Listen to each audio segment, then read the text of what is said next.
یتیمی ساتھ لاتی ہے زمانے بھر کے سارے دکھ۔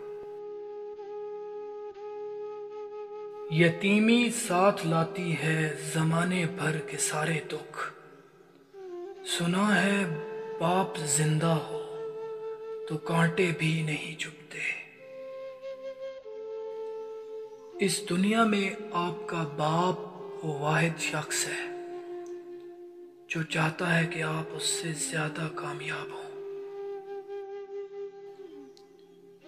دنیا کی جس عورت کے لیے مرد ہر غم، ہر دکھ، ہر تکلیف، ہر ناگوار بات برداشت کر لیتا ہے، وہ اس کی بیٹی ہوتی ہے۔ خدا کرے جب بیٹیاں باپ سے کچھ مانگیں تو باپ کی جیب خالی نہ ہو۔ جیب خالی ہو پھر بھی منع نہیں کرتا، باپ سے امیر شخص دیکھا نہیں میں نے۔ کیونکہ مجھے چھاؤں میں رکھا اور خود جلتا رہا دھوپ میں۔ مجھے چھاؤں میں رکھا اور خود جلتا رہا دھوپ میں۔ میں نے دیکھا ایک فرشتہ باپ کے روپ میں۔ باپ کے زندہ رہنے تک ہر بیٹی شہزادی ہے۔ باپ کے زندہ رہنے تک ہر بیٹی شہزادی ہے۔ باپ اور بیٹی دونوں میں ایک چیز مشترک ہوتی ہے، دونوں کو اپنی گڑیا سے بہت پیار ہوتا ہے۔ عورت کی عزت کیا شے ہوتی ہے، یہ بیٹی کا باپ بن کر ہی پتہ چلتا ہے۔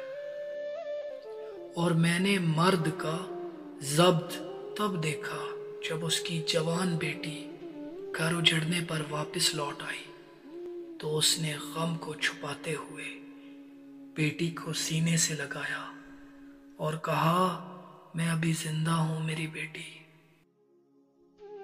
لیکن اس کی کھچتی ہوئی کنپٹیاں اور سرخ ہوتی ہوئی آنکھیں بتا رہی تھی کہ وہ ڈھیر ہو چکا ہے۔ باپ وہ عظیم ہستی ہے کہ جس کے پسینے کی ایک بوند کی قیمت بھی اولاد ادا نہیں کر سکتی۔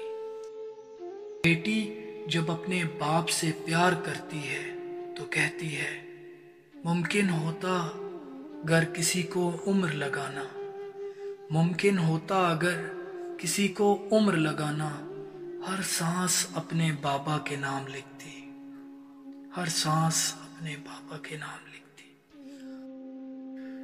اور بچے جب باپ کو چھوڑ کر بہت دور چلے جاتے ہیں، ایک بزرگ اپنا موبائل مرمت کرانے کے لیے لے گیا۔ دکاندار نے چیک کرنے کے بعد کہا، بابا جی اس میں تو کوئی نقص نہیں۔ بزرگ ہلکی سی مایوسی اور آہستگی سے بولا، تو پھر میرے بچوں کی کال کیوں نہیں آتی؟ کچھ لوگ محبت میں ناکام ہو کر خودکشی کر لیتے ہیں اور اپنے ماں باپ سے بچھڑ جاتے ہیں، لیکن بہت سے لوگ دنیا میں فقط ماں باپ کی خاطر کہانی موڑ لیتے ہیں، محبت چھوڑ دیتے ہیں۔ کہانی موڑ لیتے ہیں، محبت چھوڑ دیتے ہیں۔ ارے باپ کی موجودگی سورج کی مانند ہوتی ہے۔ سورج گرم تو ضرور ہوتا ہے، مگر سورج نہ ہو تو اندھیرا چھا جاتا ہے۔ اس سوکھی چھڑی سے بدتر وہ اولاد ہے جو بڑھاپے میں ماں باپ کا سہارا نہ بن سکے۔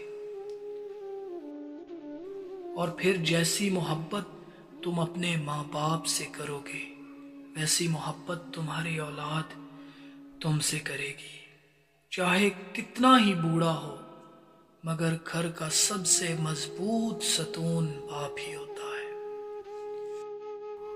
وہ باپ کے نام ایک نظم ہے نا، میرے بابا نہیں ہے نا، میرے بابا نہیں ہے نا۔ میں تپتی دوپہر میں شہر کی سڑکوں پہ اپنے جسم کا ایندھن جلاتا ہوں،